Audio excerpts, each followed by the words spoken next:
Dag sê, in vandag se broodbrokkie gesels ons oor wat om te doen wanneer ons versigtig uitgewerkte planne in duie stort en hoe ons deur geloof kan vashou aan God se volmaakte leiding vir ons lewens. Hier is ons skrifgedeelte vir vandag. Baie planne is in 'n man se hart, maar die raad van die Here, dit sal bestaan. Spreuke 19 vers 21. Dit is 'n bitter pynlike en verwarrende ervaring wanneer ons drome en planne, wat dikwels met die beste bedoelings gemaak is, skielik 'n doodloopsraad tref. As mense hunker ons na beheer en sekerheid. Onvoorsiene mislukking kan ons maklik wanhoopig of selfs kwaad laat voel. Ons Here Jesus Christus het ongeëwenaarde empatie met hierdie worsteling. Hy weet hoe dit voel om die eie wil aan 'n hoër doel te onderwerp, soos hy so duidelik in Getsemane gewys het. Tog moet ons vanuit 'n vaste teologiese raamwerk besef dat ware heiligmaking en geestelike groei juis in hierdie smeltkroes van oorgawe gevorm word. Geloof wat God behaag ontwaak wanneer ons ophou veg om ons eie agenda te bewerkstellig en volkome op sy wysheid en leiding staatmaak. Dink byvoorbeeld aan die apostel Paulus in Handelinge 16. Hy het edel, godvrugtige planne gehad om die evangelie in Asië en Betanië te verkondig, tog het die Heilige Gees hom telkens verhinder.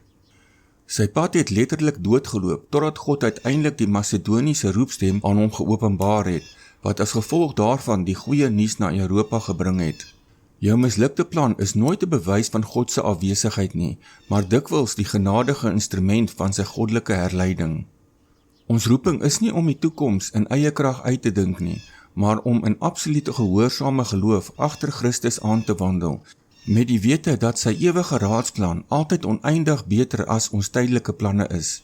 Hier is 'n praktiese stap vir vandag, om verligting vir jou gemoed te vind. Gesels openlik met die Here. Plaas jou toekomsplanne doelbewus in sy hande en kies om te rus, en jy weet dat hy volkome in beheer is, al verstaan jy dit nie nou nie.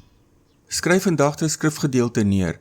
Telkens wanneer die frustrasie opstoot, verklaar in geloof dat God se raadsplan vir jou lewe verwesenlik sal word, en dat hy jou sal toerus vir elke tree wat reg voor jou is. Kom ons bid saam. Hemelse Vader, U sien my hartseer en verwarring, wanneer my eie paaie doodloop.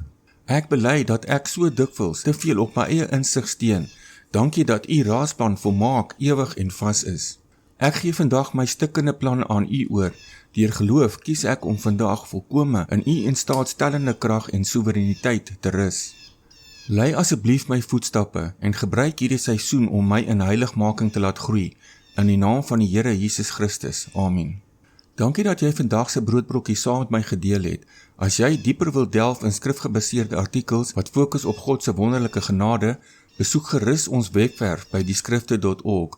As vandag se boodskap vir jou iets beteken het, like asseblief die video, deel dit met ander en maak seker jy is ingeteken sodat ons mekaar môre weer hier kan sien. Mag jy vandag jou hemelse Vader se genade tasbaar beleef. Seëngroete.